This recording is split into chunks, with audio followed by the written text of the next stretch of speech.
अज्ञानतिमिरान्धस्य ज्ञानाञ्जनशलाकया चक्षुरुन्मीलितं येन तस्मै श्रीगुरवे नमः. Nityanandam. This is Sarveshwaryananda, and I wanted to comment or introduce the content of this episode. It is from the Brahma Sutras, and the exact moment when the liberation happens. It's mentioned that we are all already enlightened, and what it means is it's based on our identity that we want to assume that determines the state we are in. So in this case, the Brahma Sutra says that the moment we embrace our larger or cosmic identity, immediately we get to feel the enlightenment state. That is, enlightenment is assured for everyone. It may be we are going through some karmas and then have to live our lives, but we are essentially enlightened. This is the truth that Swamiji has revealed. And enjoy this episode. This is Sarveshwarananda signing off.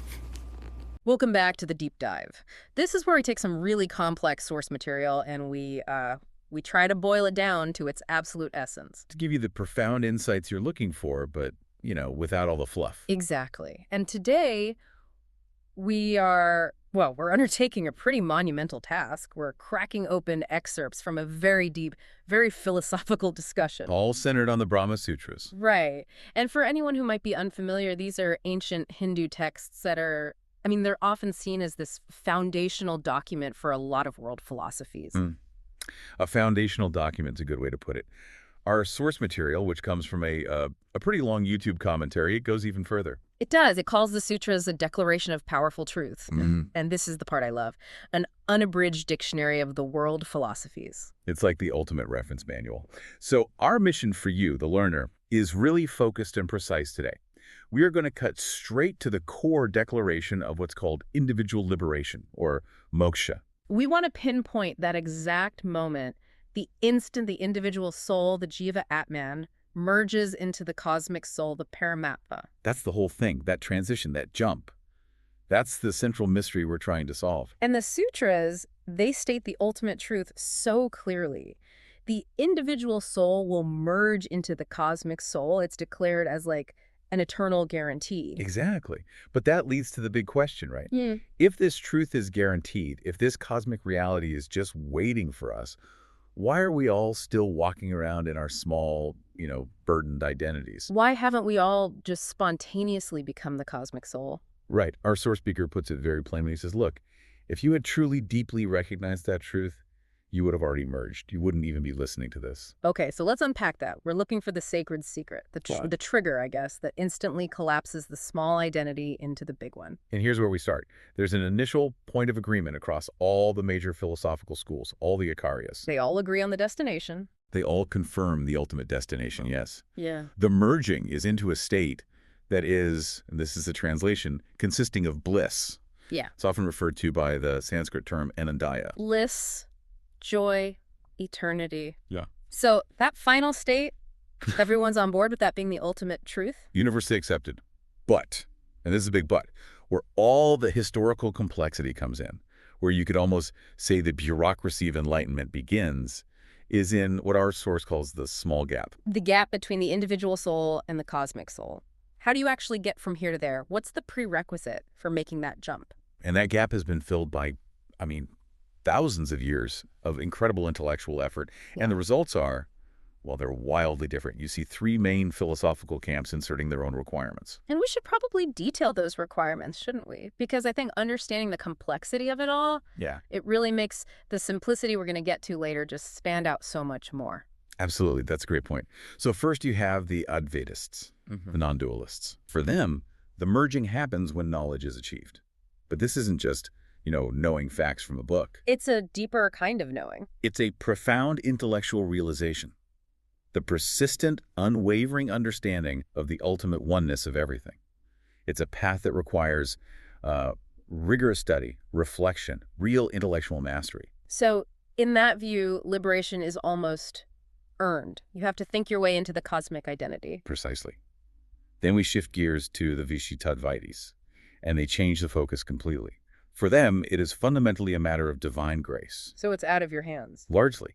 The merging happens when God blesses you. All the study, all the effort in the world, it's secondary. At the end of the day, it's a gift. Yeah.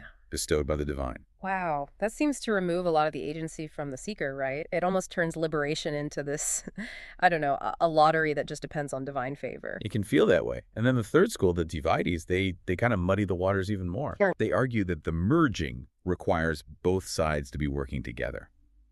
So you must be capable of receiving God's blessing. So you need the discipline, the effort. Yes, you have to be a worthy vessel, so to speak.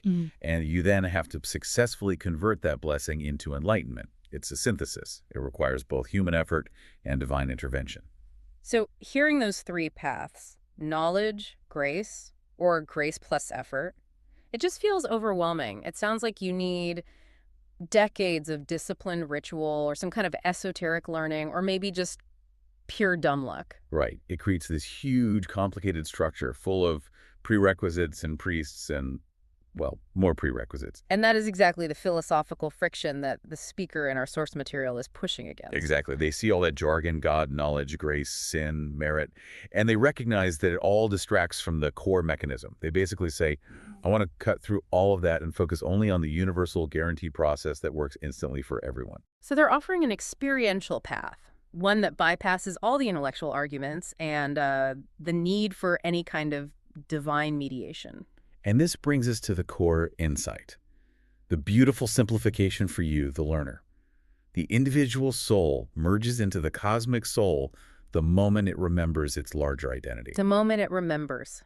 Not earns, not receives, remembers. That switch is instantaneous. It's not a gradual process of chipping away at something. Yeah. It is a sudden, immediate recognition. It's like the difference between slowly walking toward a door versus suddenly realizing you were already standing in the next room the whole time. And this is where it gets really interesting, because the speaker uses this incredible everyday analogy to explain the physics of how this works. A waking up analogy. Yes, the transition from a deep dream state to the waking state. It's so practical, it makes this huge cosmic process feel, well, tangible. It really does. It allows us to analyze the mechanics of identity itself. So think about your current waking identity. It feels powerful, right? But it's still, small compared to the ultimate truth. It's everything to us. Of course. Our source says it's woven together by maybe 10 strong, intertwined concepts. And we all know these concepts so well because they cause us the most trouble and also the most, fleeting joy. We're talking about your profession. Your wealth, your family status. Your name, your fame, your physical beauty, your age, even your personal history, all of it. These 10 or so concepts, they're like the operating system for your current reality. And if you lose just one of them, say your job title or maybe your physical health, that loss can shatter your entire day or your week or even your life. That's how strongly we identify with this really small set of data points. And what's so fascinating is the sheer frequency difference between the dream state and this waking state. When you're deep in a dream, you have a complete, fully functional dream identity. Right. You could be a medieval merchant, or you could be flying or failing an exam you haven't thought about in 20 years. And in that moment, that identity feels completely real. Utterly real. But its frequency is low. It's unstable compared to your waking self. Now imagine this. While you're that medieval merchant in the dream, you suddenly deeply and clearly remember one of your 10 waking concepts. Just one. Just one. You remember your actual name. Or you suddenly realize, wait a minute, I have a meeting at 9 a.m. tomorrow. And that recognition, even of just that one strong concept, that acts as the wake-up switch. It's the switch. Yeah. And the entire dream identity, the fears, the merchant's worries about his cargo, the whole plot of the dream, it immediately disappears. But does it fade away? It's instantly dissolved. It's not gradually ended. It is, in the words of the source, sucked into the stronger, larger waking reality. It's a suck-in. That's the physics of it. Yeah. Mechanism of identity dissolution. The smaller, less powerful identity just. It can't coexist with that sudden, powerful recognition of the larger reality. It can't. And now, we take that exact same mechanism and we scale it up to the ultimate merging, the cosmic identity, the Paramatma, the largest identity you possess. And it's also made of incredibly strong concepts. The source refers to them as, maybe 10 concepts or even thousands of auspicious qualities, the Kalyana gunas. These are the eternal building blocks of the Absolute. They're concepts of perfect, unwavering reality. They're operating at the highest possible frequency. And we should list some of those out again because these are the ultimate wake-up switches for the listener. We're talking about Chit, which is pure intelligence, Ananda, which is bliss or joy, Nitya, the eternal, the source of all things, the cause of the entire cosmos. self-effulgent, pervading, omnipotent, omnipresent, all-knowing. I mean, these are the fundamental qualities of the largest, truest you. That's right. So if we apply the analogy, if you can deeply and strongly understand, recognize, or just remember any one of these cosmic qualities, just one of them, Then the small, current, struggling identity, which is really just the mind attached to those 10 waking concepts. yeah, It will be instantly dissolved, sucked in. you just wake up. You wake up to the cosmic state. It's the highest frequency overriding the low one. It is immediate liberation. And this is the brilliant simplicity that really challenges that old Advaitist view. Okay, hang on. That's actually where I get a little stuck. Because if the Vedas say you need knowledge and the speaker is saying you need remembrance of a quality, I mean, is that really so different? Don't you need some kind of intellectual knowledge first in order to remember? That is a crucial distinction. And it's a great question. Advaitic knowledge, as it's often taught, implies this comprehensive intellectual grasp of the whole non-dual theory. You need the full map. You need to know the whole system. Right. But the speaker's point is much, much simpler. Yeah. This isn't about knowing the entire map. It's about recognizing one inherent quality that just clicks with your deepest self. It's an instantaneous experiential comprehension. It's not an accumulated intellectual understanding. So I don't need to read every text on the philosophy of Nitya, the eternal quality. I just need to sit with the feeling of Ananda, of bliss, until the realization just hits me. That bliss is the fundamental, eternal nature of reality, and my small problems simply cannot exist in that light. That's it exactly. The source is very, very specific on this point. You do not need to know about God or Brahman or even conventional scriptural knowledge. The minimum requirement is comprehending just one auspicious quality, one Kalyana guna, and holding that recognition until the whole mind is absorbed into it. The small identity is just overridden by the overwhelming strength of the true one. It is. And that transforms liberation from being this exclusive earned reward into an accessible, guaranteed mechanism. It's available to anyone who can focus deeply enough on just one of these qualities. That level of, I mean, that's philosophical democracy. It's stunning. And this commitment to radical simplicity, it even extends to the speaker's communication style, which is detailed in the source. Right. They talk about this. They intentionally restrict their language. Yes. And they repeat the two-line essence. Individual soul merges into cosmic soul, tirelessly, for hours sometimes. And they argue this repetition is strategic, right? It's not just for effect. Not at all. The argument is that too many words, especially when you're talking about profound truths, cause the listener to miss the essence entirely. The human brain, it's always seeking distraction, and it tends to latch onto what the speaker calls junky lines or, non-jokes. Junk attracts junk. That's the quote. It's very self-aware observation. If you deliver the truth mixed in with a bunch of trivia, the brain, which is already often full of its own low-frequency identity junk like worries and distractions and superficial concerns, it will filter out the deep truth and only remember the surface-level noise.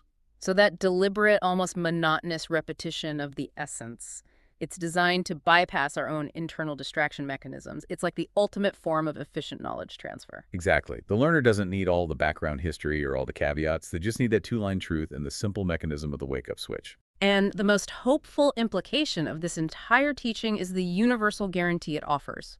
Because if the Brahma Sutras are, as the source says, the constitution of the cosmos, then this declaration is eternal. It's non-discriminatory. Enlightenment is not reserved for a specific lineage or a specific religious group or a certain level of piety. It is, and I'm quoting the source again, the birthright of all the people who had birth. If you are an individual soul, merging is your destiny. The author of the Brahma Sutras, Vyasa, he guarantees it. And the source material forcefully rejects any tradition that claims some people go to hell. Arguing that anyone making such claims, They already live in hell because they are trapped in that low-frequency identity of judgment and exclusion and separation. wow, That's profound accessibility. It removes the entire need for the middleman, the priest, the temple, the complex ritual, and it just replaces it all with an internal mechanism powered by remembrance. And the practical application is just as straightforward. The speaker recommends contemplation. You don't need to force yourself into complex yoga or years of isolation. You just sit. You sit, and you remember any one strong cosmic quality, bliss, cause, intelligence, compassion, whichever one naturally clicks with you. And you focus on that one quality as deeply and as strongly as you possibly can. Until your small identity is overpowered, until it's integrated. It's about focusing until that recognition becomes so powerful that the small identity, your dream self, just can't sustain itself anymore. It gets absorbed into the larger, higher frequency reality. So this deep dive, it's given us a really revolutionary way to look at individual liberation. It's not about navigating a maze of philosophical complexity or waiting decades for divine grace or achieving some kind of academic mastery. No. It's about a sudden, strong remembrance of a single, powerful quality of your largest identity. It takes the ultimate philosophical goal and it simplifies it into a direct, universal, and actionable principle. Identity replacement through focused recognition. And we can instantly relate this back to that low identity that we all struggle with every day, the anger, the frustration, the depression. The source material notes that it's only when you really suffer with that low identity that you truly understand the value and the necessity of the cosmic qualities, the low identity. That's your dream state. That low-frequency identity only exists because you are not actively remembering the high-frequency reality. So here is our final provocative thought for you to carry forward. If remembering just one auspicious quality of the cosmic identity, like Ananda, bliss, if that is the switch required to dissolve the low dream identity. The wake-up call. The wake-up call, exactly. Then what specific low-frequency identity concept are you holding on to right now? Maybe it's a job title that defines you, or a recurring worry, or, I don't know, a personal flaw you obsess over. What is it that you could consciously choose to override with one of those strong, eternal, cosmic qualities immediately? You could try hitting that switch of remembrance and just see which identity gets integrated. The choice is yours. Thank you for joining us for this deep dive into the sacred simplicity of the Brahma Sutras. We look forward to exploring the next stack of sources with you.